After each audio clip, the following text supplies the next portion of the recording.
पढ़ो मुस्कान।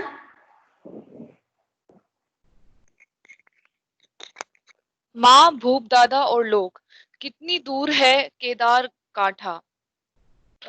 कितनी दूर है दुर्योधन जी का मंदिर। ए मेरे प्यारे वतन, ए मेरे पिछड़े चमन। बहुत पुराने लोगों में से किसी किसी ने लाल पलटन के अंग्रेजों को देखा था, न्यों ने नहीं। सो दो गौरव अच्छा, एक मिनट समूह। रुको मुस्कान। पेज नंबर 22 पे आ जाओ, ये पढ़ लिया था हमने। पेज नंबर 22 पे सबसे ऊपर से पढ़ो, पर्वतारोहण संस्थान से।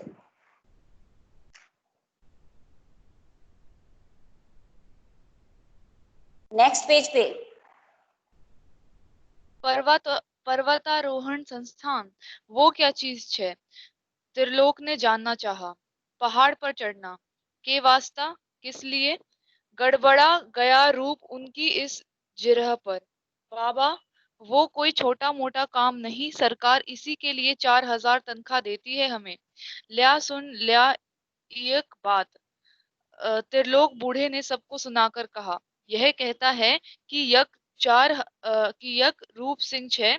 चलो मान लिया, लेकिन फिर फिर बोलू छे कि सरकार याको सिर्फ मयाल चढ़न को वास्ते 4,000 तनख्वाह देवे छू। यक क्या बात हुई? ऐसी अहमक है यक सरकार भी। शेखर की उपस्थिति में अपनी ऐसी किरकिरी होते देख खिसिया गया रूप। आप कभी नीचे नहीं गए ना? के वास्ता नीचे? तभी उसने बुरा सा मुंह बनाया। खैर, अभी आज्ञा दें, घर जाऊं, बाद में मिलते हैं। अ, गयार। हाँ, घर। ग्यार तो ऊपर उड़ी के चली गेछू बेटा। वो उधर त्रिलोक सीधे हिमांग पहाड़ पर टांग ठीक है टांगना चाह रहे थे अपनी नजर, मगर बादलों के गाढ़े लिहाफ के चलते उसकी शिनाख्त ओझल थी। और बाबा और माँ, वो तो और भी ऊपर। त्रिलोक की उंगली सीधे आसमान की ओर उठी हुई थी। बहुत साल पहले की। एकाएक जैसे सफेद हो गया रंगीन स्क्रीन। उदास हो गया रूप। शेखर ने उसके कंधे पर सहानुभूति में हाथ रखा। कुछ देर बाद रूप रूप भराई गले से डरते डरते पूछने लगा, भूप दादा तो है ना? भूप, रुको, बुलाते हैं। अरे भूप! बूढ़े त्रिलोक की आवाज प्रतिध्वनि बनकर लौटती रही। जवाब में कहीं से कोई आवाज नहीं आई। रूप ने डरते डरते शेखर की ओर देखा। उसे संदेह हो रहा था कि क्या वाकई भूप है या बूढ़ा त्रिलोक उनकी आत्मा का आह्वान कर रहा है। कितने लोग हैं वहां? शेखर ने पूछा। एक औरत ने बताया, अरे वो है उसकी घरवाली, एक लड़का है, लेकिन वो तो। आगे के शब्द रोक लिए थे उसने जबरन। लड़का भी है? लो, अरे वो ही लिवा आया ना घोड़े पर आपको। किसी लड़के ने बताया। वो। रूप ने मुड़कर देखा, महीप वहां नहीं था। काफी दूर तक एक घोड़े पर बैठा कोई नन्हा सवार दूसरे को हाँकते हुए ढलान में तेजी से उतर रहा था। उनकी आंखों में उसका अक्स छोटा होते होते पहाड़ की ओट में तिरोहित हो गया। तो शेखर ने कंधे उचकाए। स्ट्रेंज। भूप तो यह किसी से बात ही नहीं करता। तू ऐसा कर, शाम होने वाली है, देर न कर, जा चढ़ जा इस मयाल अर्थात पहाड़ पर। इस पर वह कुछ परेशान हुआ। क्यों? अभी तो तू के रहा था कि तूने बड़े बड़े पहाड़ चढ़े हैं और सरकार यह काम का वास्ता तुझे 4,000 तनख्वाह देती है। वो बात नहीं दादाजी, पहाड़ों पर हम पत्थरों, खूंटी, रस्सों, कुल्हाड़ी और दूसरी चीजों के सहारे चढ़ते हैं। यहाँ तो साथ लाए नहीं। ओ! त्रिलोक की आंखें झुर्रियों के दलदल से ऊपर उछल आई। इ- इतना सारा इंतजाम होवे तब तो तू चढ़ पावे मयाल पर। त्रिलोक हंस पड़े, दूसरे बच्चे बूढ़े भी। औरतों ने हंसते हंसते मुंह फेर लिए। अरे वो देख, भूप तो इधर ही आ रहा है, किसी प्रौढ़ की आवाज आई। तो उस दिशा में सबकी नजर मुड़ गई। पहली नजर में वह पूरा का पूरा दिखा नहीं। पांव किसी डिब्बे की ओट में थे, सिर किसी डाल की ओट में। सिर्फ उसके हाथ और बीच के अंश की अंश ही दिख रहे थे। पता नहीं उसका मायावी कद अंदर जमीन में कितनी गहराई तक गया था और आसमानों में ऊपर कितनी ऊंचाई तक। धीरे धीरे चलकर वह सामने आया तो वह कतई असाधारण नहीं लगा। हालांकि उसकी चुस्ती और स्वेटर मफलर में दरमियाने कद की मामूली सी शख्सियत के बावजूद उसका तिलिस्म अभी भी बरकरार था। गोरा चिट्टा चित्तीदार चेहरा मानो ग्रेनाइट पत्थर पर को तराशकर गढ़ा गया सख्त लंबोतरा चेहरा। उसकी अजीब सी स्थिति प्रज्ञ आंखें मध्य मध्यम मध्यम जलती हुई अ, भो, भौहों पर कटे का निशान वही है, बिल्कुल वही। 11 सालों में और भी ठोस और भी सख्त हो आए थे भूप दादा। दादा, रूप रूप जा झुका भूप के कदमों में। मैं रूप हूँ, तुम्हारा भगेड़ा भाई। भाई ने भाई को देखा, जाने क्या क्या देखा, कहाँ कहाँ तक देखा। फिर देखते देखते नजरों की बर्फ पिघलने लगी। अब आया अभी कब आया अभी अकेले? नहीं, अब ये मेरे हाँ, साथ। एक मिनट रुको मुस्कान। तो अब जो है सभी लोग हंसने लगते हैं जब रूप सिंह ये बताता है कि वो तो केवल जो है बहुत सारे साधन होते हैं तभी पहाड़ पर चढ़ पाता है। तो सभी लोग मुंह दबाकर हंसने लगते हैं कि लो, सरकार इसको जो है 4,000 तनख्वाह देती है तो भी ये पहाड़ पर नहीं चढ़ सकता बिना किसी उपकरण के। तभी किसी बूढ़े की आवाज आई, किसी प्रौढ़ व्यक्ति की, कि लो देखो वो भूप अभी यहाँ इधर ही आ रहा है। तो उस दिशा में सबकी नजरें मुड़ गई जिधर से भूप आ रहा था। तो पहली नजर में वो सबको पूरा नहीं दिखा क्योंकि वो हिमांग पहाड़ से उतर कर आ रहा था। तो उसके पैर किसी बड़ी चट्टान की ओट में थे छिपे हुए, और सिर किसी डाल की ओट में था। तो ऐसे पूरा नहीं दिखा, तो सिर्फ उसके हाथ और बीच के अंश ही दिखाई दे रहे थे। तो लेखक लिखता है उसकी पर्सनैलिटी के बारे में कि पता नहीं उसका मायावी कद अंदर जमीन में कितनी गहराई तक गया था और आसमानों में ऊपर कितनी ऊंचाई तक। माने रूप के हृदय में अपने भाई भूप दादा के प्रति एक जो गहरी छाप मन में बनी हुई थी, आज वैसी ही छाप अभी भी उसके हृदय में उसकी बनी थी। तो मतलब जो है हाफ जो है वो दिखाई दे रहा था पहाड़ से उतरते हुए। तब भी ऐसा लगता था कि उनका वजूद, उनका पर्सनैलिटी, उनका व्यक्तित्व जो है वो कितना मायावी है, जादू भरा है। धीरे धीरे चलकर वह सामने आया तो कतई असाधारण नहीं लगा। ऐसा नहीं था कि भाई कि इतने सालों में बाद कोई चेंज आया है उसमें। तो बिल्कुल वही जाना पहचाना, पर ऐसा लगता था जैसे पहले से और भी अधिक गंभीर हो गए हैं भूप दादा। गंभीर तो वो पहले से ही थे। कुछ होते हैं ना पहले घर परिवार में कुछ लोग जो है बड़े नौटी होते हैं, शरारती करने की आदत होती है उनकी, है ना, नौटी होंगे वो। और कुछ जो हैं बड़े मैच्योर से रहते हैं, चुप चुप रहते हैं और टाइम पर ही बोलते हैं। तो परिवार में हर तरह के लोग होते हैं। तो ऐसे ही रूप को लगा अपने भाई भूप दादा को देखकर। तो उनकी चुस्ती और स्वेटर मफलर में, चुस्ती माने मैंने बताया था आपको कि सर्दियों में ये पहना जाने वाला, पहाड़ी स्थानों पर पहने जाने वाला एक वस्त्र है। तो स्वेटर मफलर ये सब पहना हुआ था। दरमियाने कद का था, माने ना ज्यादा लंबा था ना बहुत ज्यादा हाइट कम थी। तो मंझोला कद था उसका, बीच का कद। तो मामूली सी शख्सियत थी, कोई ऐसी अट्रैक्टिव पर्सनैलिटी नहीं थी। मामूली सा शख्सियत माने व्यक्तित्व था उसका, लेकिन फिर भी उसके व्यक्तित्व का जादू अभी भी रूप सिंह के अंदर मौजूद था। वो समझ सकता था ये भूप दादा है और इन्हीं का ये व्यक्तित्व है। गोरा चिट्टा चित्तीदार चेहरा। चित्तीदार चेहरा क्या होता है?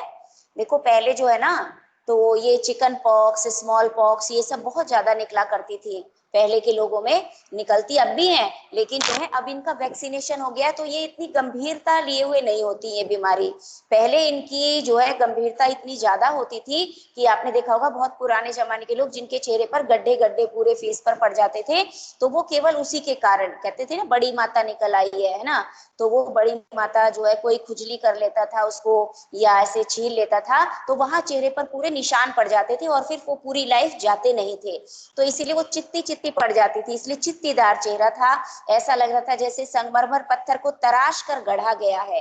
लंबोतरा चेहरा। लंबोतरा चेहरा, आप देखो चेहरे भी तो है कई तरह के होते हैं, कोई गोल चेहरा होता है, कोई थोड़ी लंबाई लिए हुए चेहरा होता है। तो लंबोतरा चेहरा था भूप दादा का। अजीब सी स्थित प्रज्ञ आंखें। स्थित प्रज्ञ आंखें कैसी होती हैं? स्थित प्रज्ञ माने ऐसी होती हैं कि भाई ना दुख में विचलित होने वाली और ना ज्यादा खुशी में चमकने वाली, एक जैसी रहने वाली आंखें। तो ऐसी आंखें थी। भौं पर वही कटे का निशान था। कटे का निशान कहाँ से आया? जब पहले रूप को लेकर वो एक पहाड़ के नीचे गिर गया था, वहां चोट लगी थी, तो भौहों पर कटे का निशान था। तो रूप कहता है वही है, बिल्कुल वही। 11 सालों में रूप ने देखा कि भूप दादा और भी सख्त हो गए थे और भी मैच्योर दिखाई दे रहे थे। अब जो है रूप अपने भाई के पैरों में जा झुका, चरण स्पर्श किए कि दादा मैं रूप हूँ, आपका भगेड़ा भाई जो आपको छोड़कर चला गया था। तो भाई ने भाई को देखा। देखिए कितना सुंदर वर्णन किया है लेखक ने यहाँ पर। भाई ने भाई को देखा, है ना। जाने क्या क्या देखा, आंखों ही आंखों में पूरा एक्सरे कर डाला दोनों ने अपने भाइयों का। कहाँ कहाँ तक देखा, और फिर जब इतनी गहराई से देखा, अंदर से भावनाएं उमड़ने लगी और देखते ही देखते नजरों की बर्फ पिघलने लगी। नजरों की बर्फ, है ना। अब अभी हमारी आंखों में बर्फ जमी हुई है, लेकिन जब हम कोई इमोशनल सीन देखते हैं, है ना, जब हमारे अंदर बहुत खुशी का भाव उमड़ता है, जब हमारे अंदर कोई बहुत ज्यादा दुख का भाव उमड़ता है, तो ये बर्फ पिघलने लगती है। और बर्फ पिघल कर क्या बनती है? पानी बनता है। तो आंसुओं के रूप में जो ऐसा लगा कि जो बर्फ जमी हुई थी वो पिघलने लगी, अर्थात दोनों की आंखों में आंसू भर आए।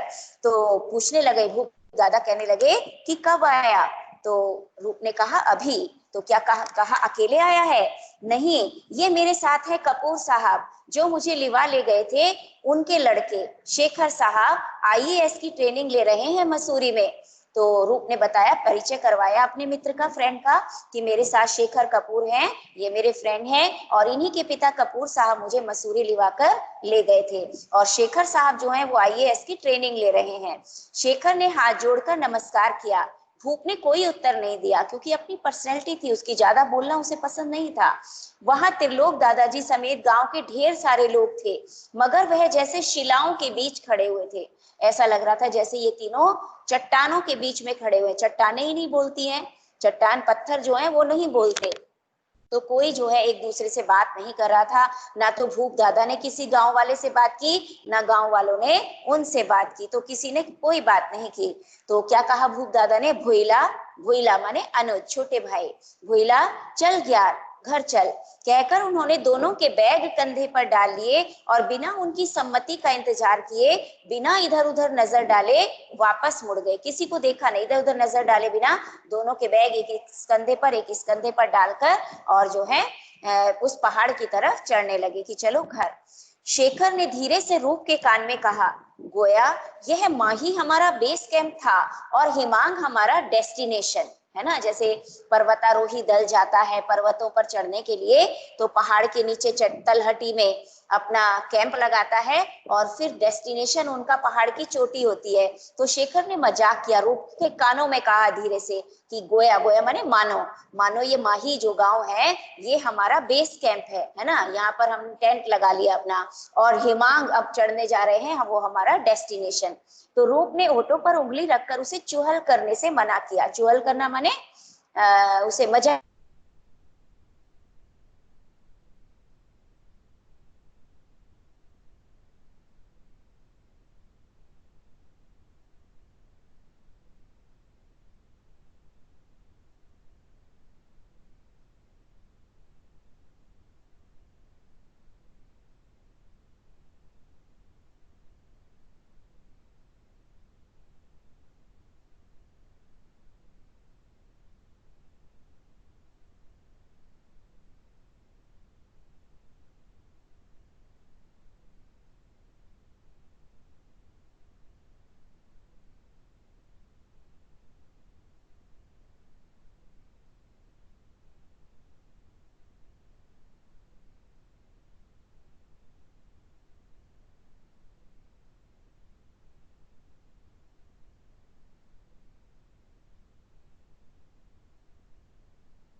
हेलो, हैं? पता नहीं। हेलो, बच्चे चले गए होंगे। हाँ मैडम। हाँ, यही हो? Yes ma'am. 14 बच्चे रह रहे हैं बस। अच्छा, सो तो नहीं गए थे? नो चलो। मैम। हाँ, वो बेटा उसमें वो नेट चला गया था, पता नहीं क्या हुआ। चलो मुस्कान, पढ़ लो जल्दी जल्दी, कभी फिर ऐसी रह जाए क्लास। नहीं, ये मेरे साथ है कपूर साहब, जो मुझे लेवा गए थे। उनके लड़के शेखर साहब आईएएस की ट्रेनिंग ले रहे हैं मसूरी में। शेखर ने हाथ जोड़कर नमस्कार किया। भूप ने कोई उत्तर नहीं दिया। वहां त्रिलोक दादाजी समेत गांव के ढेर सारे लोग थे, मगर वह जैसे शिलाओं के बीच खड़े हुए थे। उन्होंने किसी से कोई बात नहीं की, न किसी ने उनसे। भूला चल ग्यार चल, कहकर उन्होंने दोनों के बैग कंधे पर डाल लिए और बिना उनकी सम्मति का इंतजार किए बिना इधर उधर नजर डाले वापस मुड़ गए। शेखर ने धीरे से रूप के कान में कहा, गोया यह माही हमारा बेस कैंप था और हिमांग हमारा डेस्टिनेशन। रूप ने होठों पर उंगली रखकर उसे चुहल करने से मना किया। ऊंचे हिमांग की तलहाटी में छोटे से भूखंड पर बसा वह गांव किसी आदम गांव सा लग रहा था। खड खड झाड़ झंखाड़, बगल में बस्ती सुपिन का शोर, बीच बीच में बादल बादल के टुकड़े आ जा रहे थे, जिनसे आंख मिचौली खेलता उनका वजूद फिर से मायावी लगने लगा था। कभी कभी तो भ्रम होता है कि बादल तैर रहे हैं या वे। चढ़ाई शुरू हो गई थी, प्रातः खड़ी चढ़ाई। पहले तो पेड़ और पत्थरों के सहारे चलते रहे थे, फिर रुक गए। क्या हुआ? आगे नहीं चढ़ पा रहा है? भूप ने ऊपर से ऊपर पूछा। से पूछे। बस इतना भर पहाड़ीपन बचा रे गया ई, है ना। फिर से नीचे उसके पास आए। उन्होंने गले के मफलर की मजबूती परखी, फिर उसे कमर में बांधकर दोनों छोरों को दिखाते हुए कहा, भोला ले पकड़ इसको।